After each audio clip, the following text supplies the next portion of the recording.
Honourable Annette King. Mr Speaker, first of all I'd like to thank the Prime Minister for the opportunity for the House to respond to his ministerial statement. You know, it's times like this that Parliament can be at its best. It's a time when politicians can show New Zealanders that reasoned and constructive debate is possible on issues of national and international importance.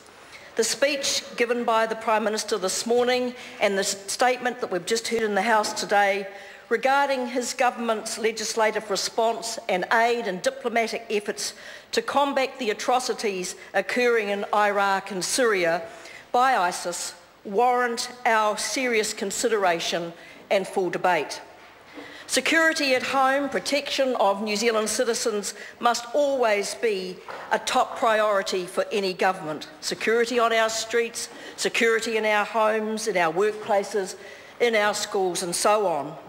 New Zealanders expect governments to take necessary measures to protect them and their families from preventable danger within the bounds of reason and within our obligations under international and domestic law, human rights law, international refugee law and international humanitarian law.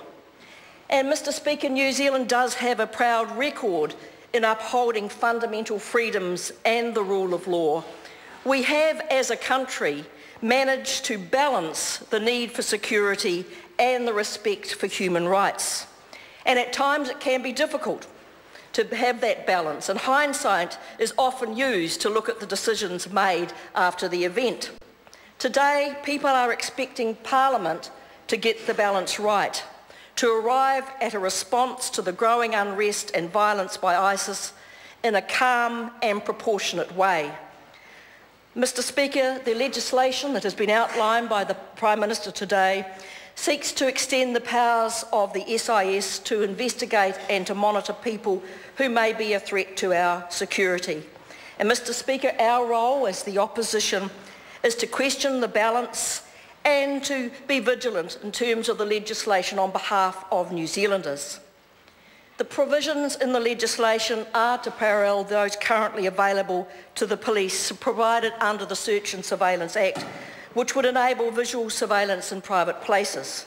The powers of the SIS are also to be extended to authorise surveillance activities to be undertaken in an emergency situation without warrant for a duration of no more than 48 hours. There must be safeguards, Prime Minister, to prevent abuse, and appropriate warrants should be issued as quickly as possible in these very rare circumstances. We would not want to see the 48 hours become the minimum or the standard operating procedure, as we actually have seen from the government in terms of OIAs, while waiting till the legal time is up before releasing information. So we're saying don't let the 48 hours become the norm. If it can be done faster, it ought to be done faster.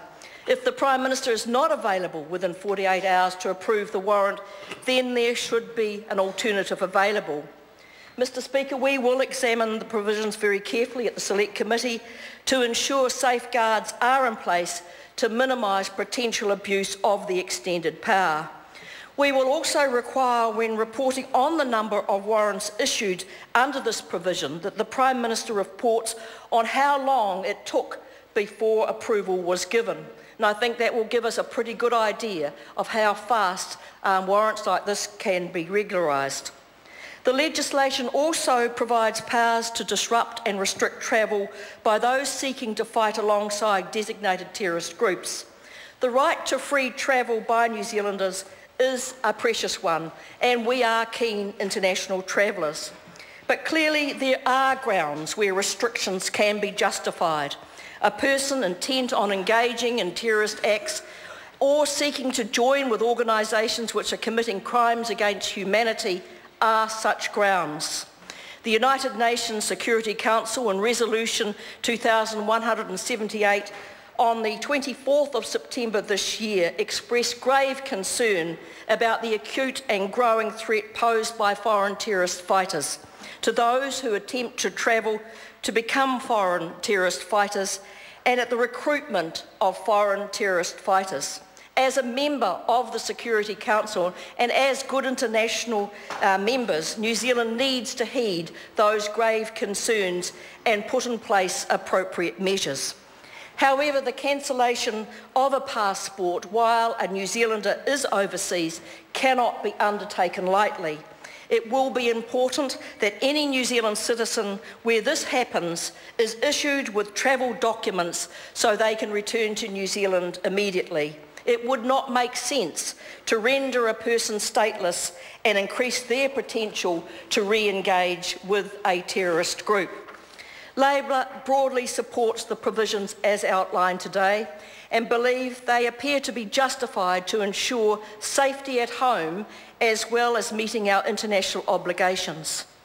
As I said, our role will to be vigilant, to closely examine the bill at the Select Committee and to ensure the measures are workable, are necessary and framed appropriately. And we are glad they are going to the Select Committee to enable New Zealanders to have a say.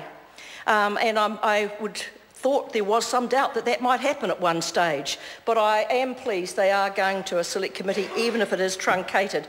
The Australians managed to send their legislation to the Senate and to the lower house. Mr Speaker, after what has felt like decisions made on the drip feed, a snippet here and a clue there and a hint dropped over there, we've finally seen the government's response and the government's contribution to the conflict caused by ISIS. The Foreign Minister has announced humanitarian support for refugees from Syria and Iraq and has ramped up diplomatic efforts to address the rise of ISIS. We support such measures. It is clear to us New Zealanders support an approach like this rather than frontline troops or even SAS troops fighting in the front line. If Prime Minister, the next step by the government is to involve New Zealanders in some sort of military involvement, we think it is also clear that the majority of New Zealanders would like such a decision to be backed by the United Nations. And we urge the government to use the mandate they now have as a member of the Security Council to speak up and on behalf of a mandated approach into those countries, to use the influence that we have over the next 2 years.